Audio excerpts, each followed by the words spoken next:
Hello ladies and gentlemen, my name is Knight of Squires and this is Warhammer Total War 2 multiplayer. As always, if this is your first time joining me, welcome. If not, welcome back to this time match 2 of round 3 in the Warhammer Total War multiplayer tournament that I've been running in the background behind all my other videos. Today we have a match between Mandos Mizu and LunacyOfFenris. These two players are, I think at this stage, the two players are 1 and 2 in the rankings based on their wins and losses ratio at the moment. So this should be some really good games here. I'm really looking forward to it. So without further ado, I'm going to jump into the first battle of this round. And, well, we'll see you on the loading screen. So here we are. In this match, we've got Mandos playing Norse and LunacyOfFenris playing Lizardmen. Mandos has brought a Marauder Chieftain and a Werkin, along with some Marauders, some Marauder Spearmen, some Hunters with Javelins, a couple of Marauder Horseman units, 2 of the Skinwolves, a War Mammoth, and 2 units of Famir, 1 with Great Weapons and 1 without. So really solid, quite mobile force here with some really big heavy hitters and some fast moving units here in the middle.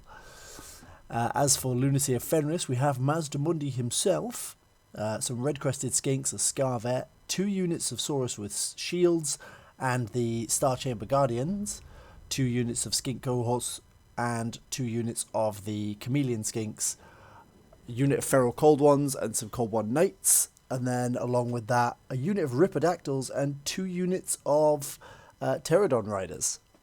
There should be a nice mobile force there with a lot of ranged skirmishing potential backing a solid block in the middle there.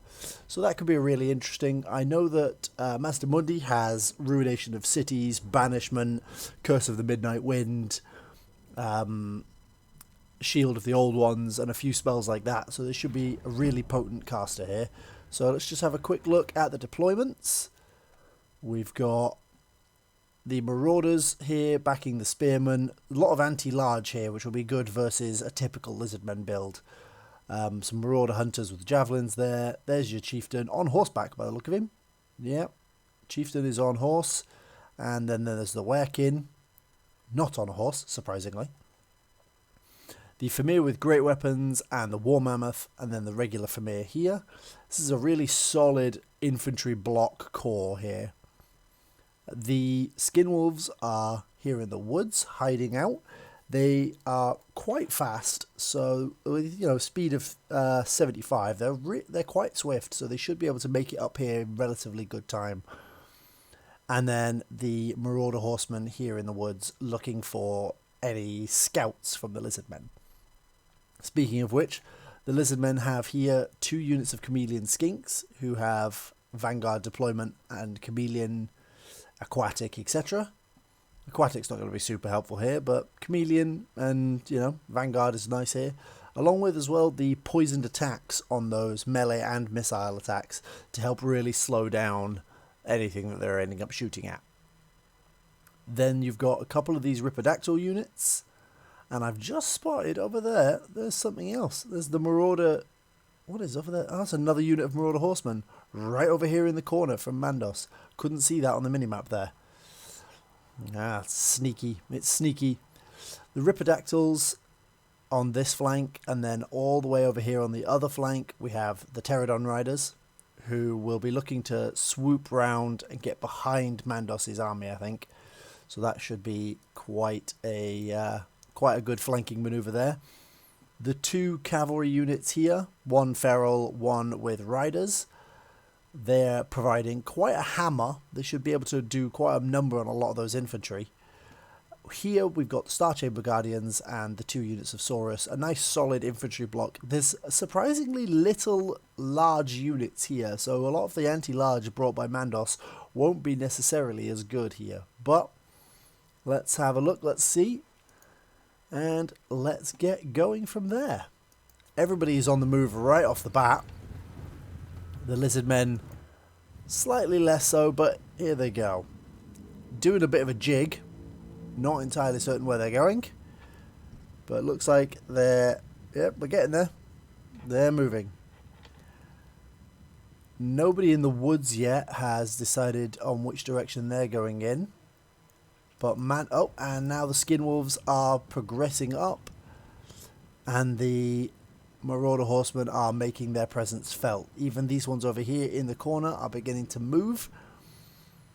They could be spotted and taken out by these Ripidactyls, but they are anti-infantry, which is not hugely useful against these large Marauder horsemen here. The center lines are about to start colliding. Mandos' Marauder chieftain has gone way out in front, and volleys of fire being exchanged here already now. The Marauder horsemen have been poisoned, and they are moving slower and doing less damage as a result, meaning these chameleons will catch them and these Ripidactyls can get in amongst them. Here they go, down, out into the open. I don't know where these Ripidactyls are going. I don't know if they're going to actually... There we go, they are engaging, but the Marauder horsemen are leading them on a merry dance. The rest of Mandos' army has caught up with his leaders now. There's a lot of lining up here, not a lot of movement going on. There's a lot of skirmishing happening at the moment. So the skin wolves have got in amongst one of the chameleon skink units, but they're having none of it and they are running out again. The Ripidactyls still that are now trying to get in amongst the skin wolves where they will be able to do more damage, but these Marauder horsemen are just launching javelins in. It's probably not where the Ripidactyls want to be, honestly. They've not lost any models yet, but they are definitely getting there. The skin wolves have regenerate. This unit of chameleon skinks has been caught by the skin wolves and are getting absolutely dumpstered by them. Look at these health dropping here. They're going to break any moment. They've not had a chance to use any of their ammo, but the cavalry is coming in now to deal with these Marauder horsemen and potentially to deal with that. And the main lines are engaging. A banishment gone down. Oh, absolutely ripping those Marauder spearmen who just were not fast enough to move out of the way. Lost 5 or 6 models there. That is a bit rough. That's put Mazdamundi at 5 kills there, and the Pterodon riders have come in, but the javelins from the hunters are in amongst them already. The War Mammoth coming in. The lines have engaged. These Marauders gone in with the Saurus with shields, and the Marauder chieftain all taking on these these Saurus with shields, but the War Mammoth is here, absolutely crushing them. It's up to 6 kills already. The red-crested skinks are chasing the Marauders, who are chasing the normal skinks. There's a lot of chasing going on. The Mammoth is throwing a paddy, excuse the pun, right there. Having a bit of a stamp. The Marauder Spearmen are breaking under the weight of this many Saurus and the Scarvet. The net of Ammontop gone down, keeping everything in place there, while the Saurus just bash and smash into the War Mammoth. Although the net doesn't appear to have stopped him moving around. I think it's because his attack animations move him around, so he gets to move. He gets to continue moving. But I don't really know what that net was supposed to achieve. It didn't. Nobody came. Oh, there's the cavalry in the back. Look. Oh, into the back of those spearman units who didn't have a chance to brace. These ones have broken, and a shield of the old ones goes down. The big old bubble of nope says a load of damage resistance to this Scarvet and these cavalry units. Didn't catch these Saurus, I don't believe. Oh, it might have done, actually. Yeah, looks like it didn't, unfortunately. The War Mammoth is just crushing everything it looks at, knocking skinks flying. Red-crested skinks, good against armoured targets, which the War Mammoth is, and the Fimir with great weapons are coming in to get Lord Mazdamundi himself, and the Skin Wolves have come in and they've pincered Mazdamundi and he is trapped there. I think they're getting a full surround off. He's going nowhere and his health is plummeting as a result. The War Mammoth coming in, that's it, he's going absolutely nowhere. This Lord is completely isolated. Mazdamundi dropping like a stone. I don't know if he's even going to be able to escape here, and he does not. He's got 400 health left. I don't know what's happened. None of them are attacking. They're all just standing there. He's not dead yet, but nobody's... And then the cavalry have come in, and I think they've saved the day? I don't know how Mazdamundi survived that, but he is shattered. He's going home, and he is not coming back. He's still here for the moment with 17 health. I think that's pretty much... There we go. That's good night, Fat Frog Man. The Fat Man has sang. He is gone. And that is a huge leadership penalty to the Lizard Men. They've got the other bastion of leadership in this Scarvet here, who is holding this centre together, but he's just gone toe-to-toe with this Marauder Chieftain, and then the Mammoth comes in and just knocks him flying. Famir with great weapons turning up. The Lizard Men have been... I think they've got more units left, but I don't think they've got anything left to deal with that Mammoth. The Pterodon Riders are chasing the Marauder Chieftain. It could still go either way. If the Marauder Chieftain dies here, the remaining units might just break. He is wavering. These Pterodons are going to absolutely dumpster him if he doesn't get some friends over here to help. They are good for this sort of thing, just like gooning a lord on his own. He is shaken, but he's got fight or die, which is keeping him in the fight for now. But his leadership is dropping, his health is dropping. In come the Skin Wolves into the back of the Saurus Warriors and Temple Guard Star Chamber Guardians. They are regenerating, so they do keep up that health. And the Chieftain has pulled away. He is still in the fight. I have no idea how, but he is still in this fight. The Famir bashing people's heads in. The cavalry have come back, the Cold One Riders, to try and deal with this War Mammoth.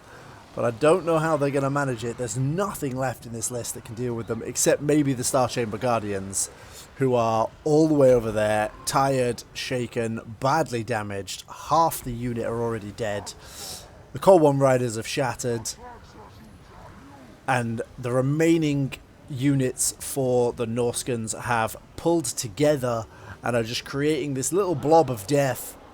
The Scarvet's coming in, and the Famir have jumped on him, the Skin Wolves have jumped on him, but in come the Pterodon Riders, the remaining Saurus, and they've bought time for the Star Chamber Guardians to come up. They might be able to do a significant amount here,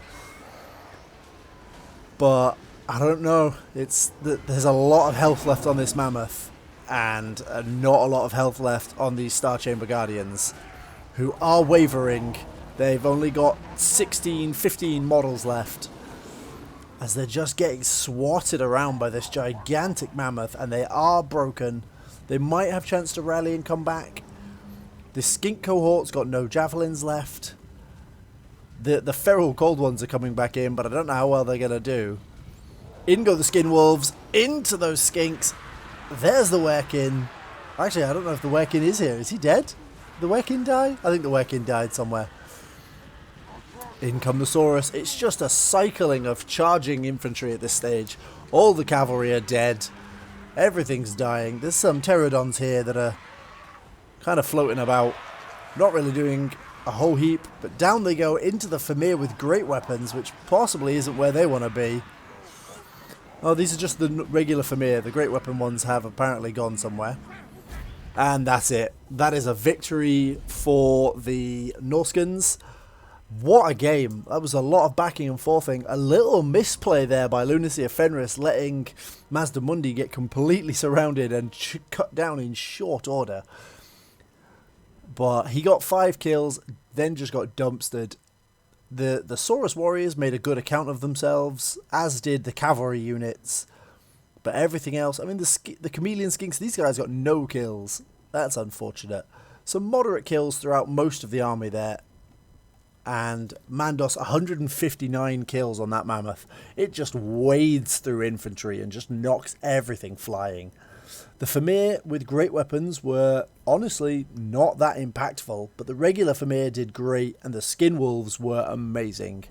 They handled those Chameleon Skinks and then just came in and helped wreck Mazdamundi and everybody else. What a game. That was really good. Let's move on to the next one, which I believe is Orcs versus High Elves. So I will see you there. So here we are. We've got Mandos playing the High Elves with a Eagle Claw Bolt Thrower, some White Lions and Great Eagles, a couple units of Illyrian Reavers, one with one with lances, one with bows, 3 units of Sisters of Avalon and the Swordmasters of Hoeth, 2 units of Spearmen, the typical Fire Mage that we've seen from Mandos a number of times, and a Prince on Eagle.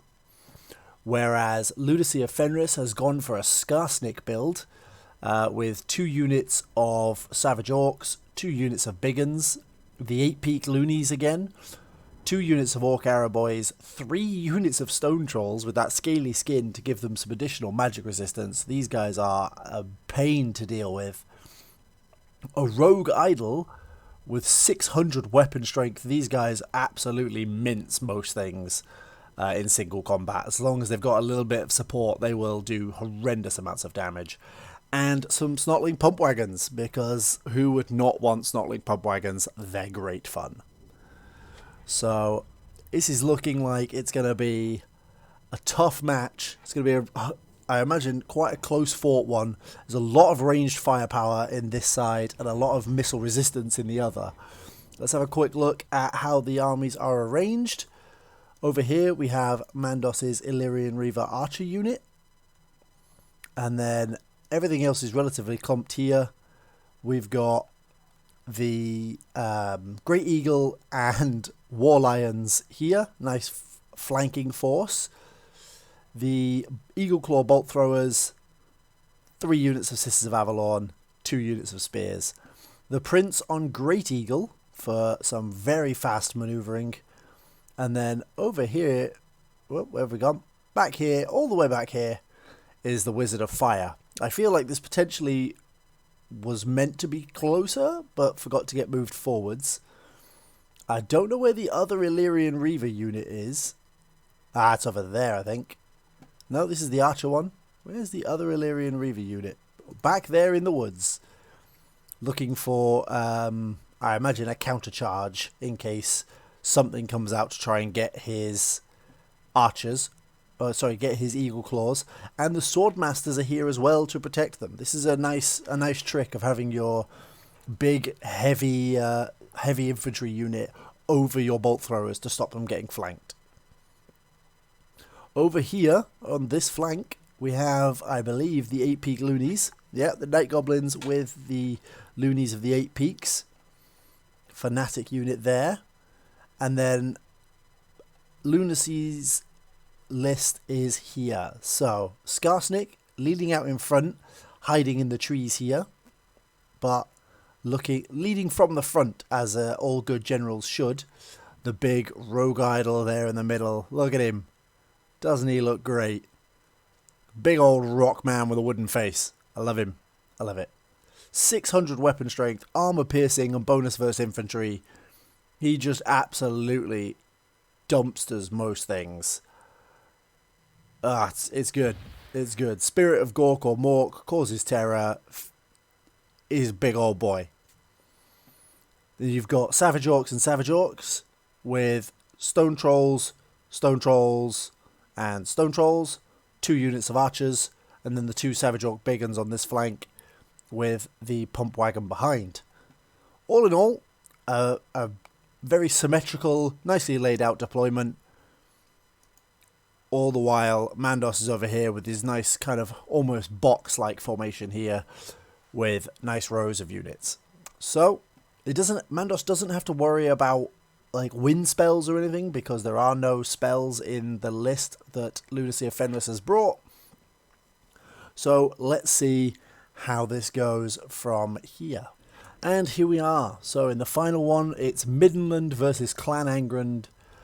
Boris Todbringer, as always, this time with the Midland Runefang, a Celestial Wizard with Comet of Cassandora and Roiling Skies, Uranus Thunderbolt and Chain Lightning, 3 units of Halberdiers, a unit of Greatswords, 2 units of Handgunners, a lot of Cavalry, the Knights of the Blazing Sun, Demigriffs, and 2 units of Outriders and a Mortar.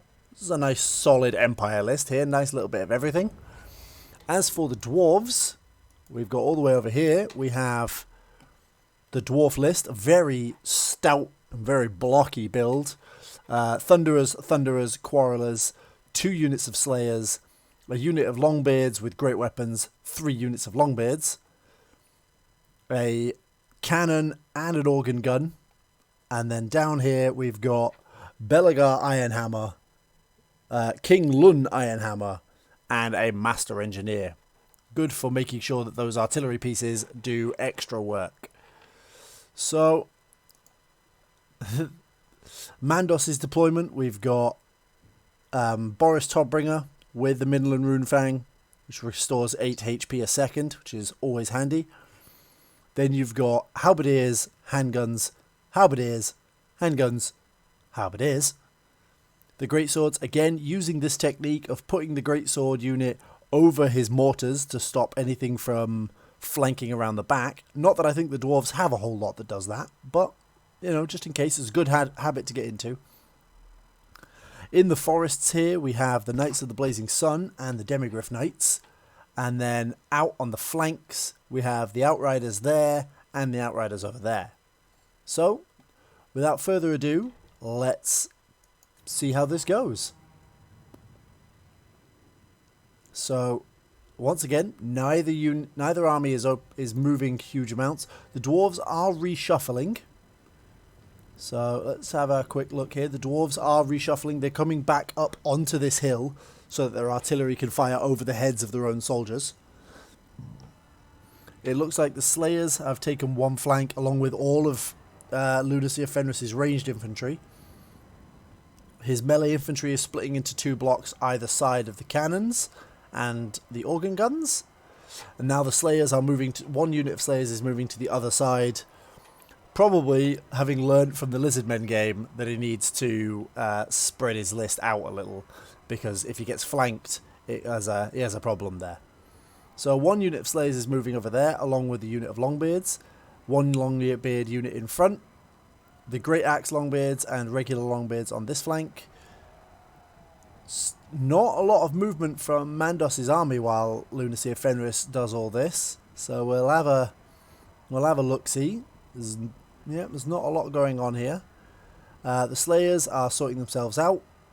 Basically, LunacyOfFenris is taking this lull in the fight to reorganize his entire army because deployment was apparently not done in the deployment section. So Belagar and King Lun, they're forming a little box here around their cannons, their organ guns, and their ranged units are forming up around. There's still no movement from Mandos' army. I think he's kind of expecting him to move towards him, and here they come. He's clearly realised that the Dwarves are not going anywhere. They've moved all the way to the back of the map and are quite content to just sit here. So Mandos' army is advancing at this stage. He's going to come in range of the cannons, etc. at some point, and I think he's trying to avoid doing so where possible. The mortars are moving up as well. The wizard is coming well out on this flank. Coming all the way over here. He's very fast, and he's got a lot of spells that could be really dangerous to the dwarves in this situation. The outriders have moved up. I imagine these ones will move up probably over here shortly to try and start getting some shots into these melee units. But the ranged units are now moving around. LunacyOfFenris has completely just rearranged his army. King Lun, Unbreakable Ghost. The Slayers are just generally just mirroring the deployment. Quarrelers, Thunderers, Longbeards. Yep, Great Axe Infantry over there. Clearly realised that this forest is a threat, so he's put 3 units over here. And then Mandos' wizard is visible over here on the horizon. The rest of his army has again ceased moving. Nope, they are advancing. They're just really slow. This map is very, very long. There's a lot going on in this map. And the cannons have opened fire into the wizard. Masterful duking from Mandos there. Just avoiding those cannonballs and keeping out of range of all of the remaining ranged units. It won't be long before the cannons open up again. Here it comes. And again, just dodging out of the way. That's 2 of the 3 cannons. The other one didn't fire for some reason there. And no movement. Absolutely no movement yet. These guys have been affected. I potentially think they've been affected by one of the Master Engineer's spells or abilities. Increasing explosive damage. Yeah, extra powder. It's borrowed from the vampire counts. Extra powder. They have started coming down the hill just to keep everything out of... or try and get some more of their units in range. But this wizard is just floating about, absolutely having none of it. I think he's just out of range of the cannons, which is why they're not still firing at him. Clearly the intent is to try and waste as much ammo from the cannons as possible whilst his army advances. So while we do that, we're just going to knock it up a speed, just while everybody starts to get into position and push up. As expected, this unit have moved up into the woods here. And these guys have moved further forward with the knights coming up in the rear there as well. Again, so Mandos' army appears to be also forming up here. I'm going to speed it up just a little bit faster. Let's be honest, let's get everybody into position here. The 2 armies are kind of just looking at each other at this point. But a spell went down there. That was nice. It's killed 1 dwarf. That will have been the thunderbolt from the celestial wizard. Moved just a little bit too far away from the rest of his ranged units, I think, and thus got spelled. The dwarf army is advancing very cautiously forwards, trying to bring all of Mandos' army in range of the guns. The wizard getting very close now, coming right the way up, and an Arenan's Thunderbolt again on this artillery. Not killing anybody, but doing some decent HP damage. The dwarves are advancing slowly. The wizard still dodging cannonballs. I don't think he's been hit yet. No, it does not appear so, but the quarreler units are now in range. Still dodging, still trying to eat through all of this ammunition. And, whoop, dodging a cannonball there. Nicely done. And again. So, no, I think that one actually hit him. He's taking a little bit of damage there. Ballistic calibration, plus 60 accuracy. This could be dangerous for this wizard. He needs to pull away now because the dwarves have come off their hill a little bit and have gained a boatload of bonus accuracy. At the same time, Mandos' army is now advancing again, but all very steadily. Nobody's moving. Nobody wants to commit to running into the gun line of the other. So we're getting a lot of dancing back and forth. And the wizard eats a cannonball there. And the halberdiers are almost in range of those cannons, which is not where they want to be. The wizard has pulled back. He clearly is on, he's on 1600 health. He's on half HP. Doesn't really want to be doing that anymore. The dwarves are still pushing forwards ever so slowly. Like they clearly want to push their box as far as it'll stretch without compromising the integrity of the box itself. And the mortar crews have come right up and are trying to engage the cannons. This could be a turning point here, depending on if the cannons can reach the mortars. I don't know if they can, but if the mortar can reach the cannon without the cannon reaching the mortar, this could be a telling moment. And here we go. The mortar shells are coming down, and LunacyOfFenris has pulled his units back so that the cannons will be in range if Mandos tries to fire again. We're having a lot of positioning and artillery dueling right now. The dwarves still slowly pushing their units further out. The Greatbeard, the Longbeards with great weapons might be close enough that the Outriders could potentially get some shots in without having to worry about getting shot in return. The mortars are inching forwards. Not really doing a whole heap, but inching forwards, and the other Outriders have pushed forwards. The Wizard is coming forward again. Didn't want to engage too heavily, but he's having a bit of a test. The rest of Mandos' army is staying back here, and more thunderbolts going down over here, killing yet another dwarf. No dwarf, just rocks. So nobody died there. I think LunacyOfFenris had time to move his unit out of the way there. But yeah, it's a very steady match, this one. And the cannons have opened fire into the mortar and blown half the crew to smithereens.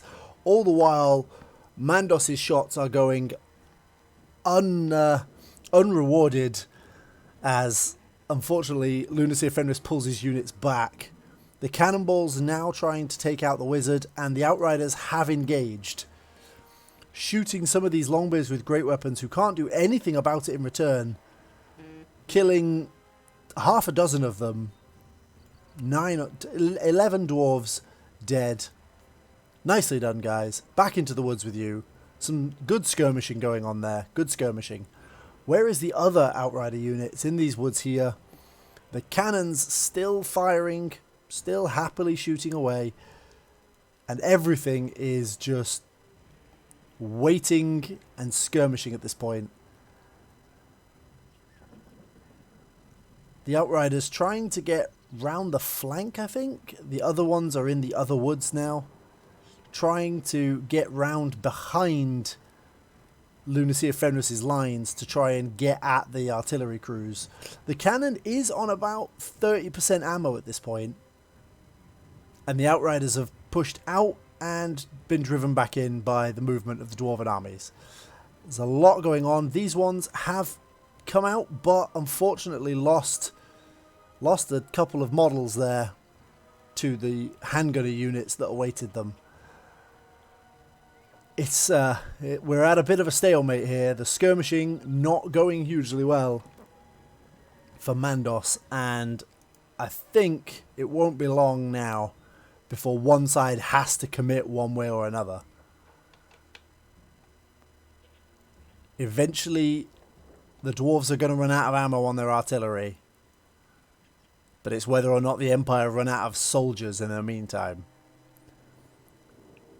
And is that Iranan's Thunderbolt comes down on that crew, killing nobody, but doing a decent chunk of HP damage. But in return, the field gun fires at the Wizard and pretty much drives him away into the woods. It's a tough one, this, to watch, because there's not a lot going on. It's a lot of small engagements as the dwarves are slowly dividing their army. Like, their units are slowly pushing out. The field guns are looking at these units here. But at the same time, the Empire army is not doing a whole heap.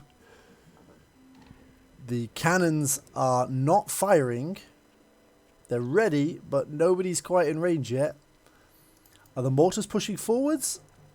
I think they're pulling back, actually.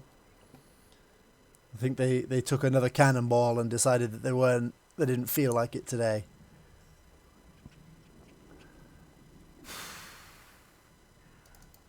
The Wizard coming across this flank now.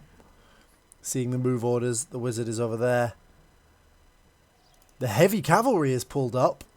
This could be a Last Samurai-esque charge here, straight into the middle of the dwarf line. Those slayers would be something that you'd need to worry about. You'd want the Knights of the Blazing Sun to hit them, but you'd also, I guess the Demigryphs are also anti-infantry. You send one after one and one after the other. It is tense as both sides jockey for the ultimate position here. At full speed. And the Empire army is on the move. Mandos has had enough of this game, and the cannons have answered. The mortar crew taking several shots to the dome there and losing a couple of halberdiers on the way. The cannons taking a couple of shots into Boris. It's not going to be the end of the world there. He will regenerate that damage. The wizard dropping a comet on top of the cannon to try and silence it. Still not lost any of the crew here, or the cannons more importantly, but the mortars are now firing into the cannon crews. Lightning coming down on the field guns, trying desperately to just stop the artillery from firing whilst the Empire army makes its presence felt. The Empire cavalry is still holding here for now. The mortars are blowing the cannons crews to pieces, but they are pulling back now. All the while, the organ guns have begun firing into the various units of the Empire army. Mortars raining down. I don't know if Belagar is the best target for that. And the heavy cavalry has gone. Boris has gone into the Slayers, which is not where he wants to be. And let's slow this down again now. We've got the Knights of the Blazing Sun killed a couple of dwarves there. The Demigryph Knights have gone all the way back into the Thunderers and trying to wipe out the Slayers. But the Slayers are exactly what needs to be dealing with large cavalry units like that. But their unarmoured bodies are getting shredded by these Empire Outriders. On the other flank, the Outriders are still content to not do anything but pose a threat, meaning that LunacyOfFenris can't pull these units back. The handgunners are firing in. The Knights of the Blazing Sun have come into these Longbeards again with halberdier support. And these Longbeards are going to get shredded. But the Knights of the Blazing Sun are taking a lot of shots in return for that. Belagar versus Boris Todbringer. These are two people that probably don't want to be fighting each other and we would prefer to be looking for juicier targets. The Outriders, on the other hand, are firing at Belagar and making short work of him. These Slayers have lost 9 models and are deciding that the cavalry is exactly what needs to be dead here. All the while, these handgunners are just firing over and over and over into the lightly armoured state troops and the heavily armoured Knights of the Blazing Sun, who pull out just as the Slayers arrive, sensibly. Then the Demigryph Knights have begun to give chase, I think, on the Thunderers. Belagar is wavering. He is going to break any moment, and Boris might chase him straight off the battlefield if that's how this goes. But no, Boris has decided that he's going to give that up and take to the skies once more, probably to come and deal with this artillery master now that the cannon crews are all dead. Nope, Boris turns around. As the Thunderers turn around, this could be a volley that he doesn't want to have. The cannon crews have been pushed off their cannons. The other unit of Slayers is pulled out now. Now the Outriders have come out and are firing into the Longbeards, but more Thunderer shots raining into these handguns. This is not a engagement these handguns want. There's 2 units here. They're just firing in over and over. This blob of Empire infantry taking out the blobs of Dwarf infantry. The Longbeards, there's not a lot of them left, and they've not got a lot of health left. The Greatswords are coming in. They will make short work of these armoured Longbeards. But the other Longbeards with great weapons are coming as well. This is going to be such a blob. This ethereal King Lun, this is just... He's going to spend all day here chopping up these halberdiers because he's got an immense physical resist due to being ethereal. Really, Boris needs to come deal with this. Belagar has fled off the map. The Slayers are charging into the Knights of the Blazing Sun, who are deciding that they'd rather be somewhere else. So, bye-bye. All the while, the Outriders are just firing shots in, but the Outriders are almost out of ammo and are taking shots from the Thunderers, who the Knights of the Blazing Sun have decided need to be quiet. And there goes all the ammo for those Outriders. They are now down to melee weapons only. He's stopped to hit the Master Engineer and is just, as a result, eating volleys from Thunderers. The Slayers have caught him. These Knights of the Blazing Sun do not want to be here. They're dropping like flies. They have broken. They're going. The Outriders are going to get caught on these Slayers, I think. No, they've successfully moved around them. The Demigryph Knights are here. The other Outriders, sorry, are here. Also almost out of ammo. Firing into these Thunderers. Could go either way here. The balance of power is slightly in the Dwarf's favour, but Boris is still floating about. There's a lot of ranged firepower here still, but this ethereal Dwarf is an absolute pain for the Empire to deal with. Longbeards are getting heavily damaged, but at this point King Lun is here, and there's not a whole lot that anybody can do about him. They need Boris to come back over here, and he is on his way now. He is on his way back, and King Lun has been completely pincered in, as have the Longbeards. Boris is on his way back, but these Longbeards with great axes, probably not what Boris wants to be dealing with.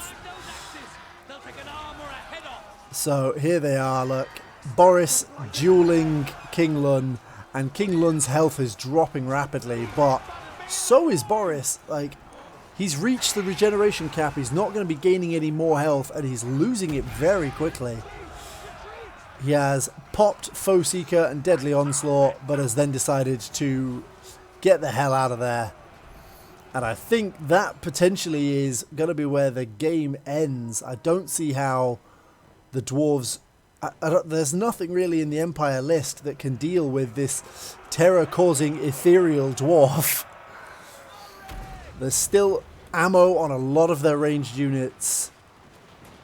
And I think that might be it. The balance of power continuing to swing further and further in the Dwarf's favour. The handgunners opening fire into the other Thunderers and then breaking, and that's it.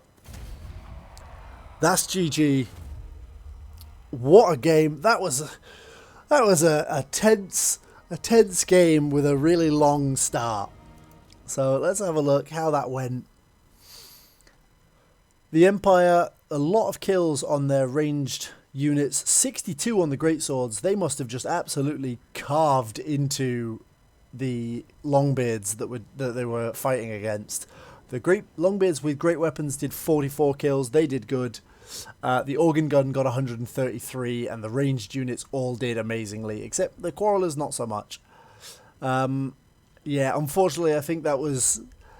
both players were trying to stay as stationary as possible and waste the other one's ammunition, but the Dwarves just had more ranged firepower, and it put a lot of pressure onto the Empire to commit, and when they did, the Dwarves had the staying power.